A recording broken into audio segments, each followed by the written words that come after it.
Hasim dari kelas 12 TBSM 2. Saya akan membacakan kepastian hukum dalam segi aliran potisme hukum. Kepastian hukum tentunya sangat berdampak pada roda ekonomi di Indonesia. Suatu aspek perlu diatur melalui hukum untuk menjadikannya sah dan legal, atau dengan kata lain suatu hal tersebut tidak melanggar hukum dalam rangka agar hukum mampu memainkan perasaannya untuk memberikan kepastian hukum pada pelaku ekonomi. Maka pemerintah bertanggung jawab menjadikan hukum berwibawa dengan jalan merespon dan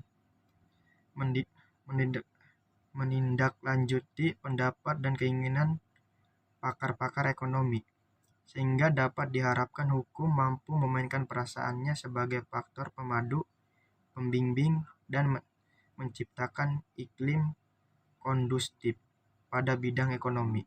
Lalu kepastian hukum dalam kegiatan ekonomi sudah tentu berjalan segaris dengan teori potisme.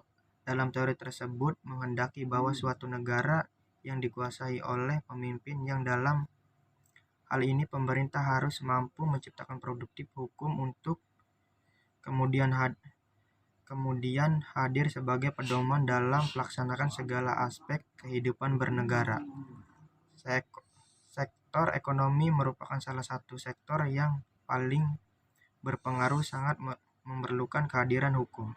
Perkembangan ekonomi yang terjalan pesat seiring dengan perkembangan teknologi harus juga diiringi dengan peraturan maupun regulasi yang adaptif dan mengikuti perkembangan ekonomi. Suatu produk hukum menciptakan oleh penguasa sangat diperlukan, terlebih lagi jika produk tersebut dapat mengatur masa depan sektor ekonomi.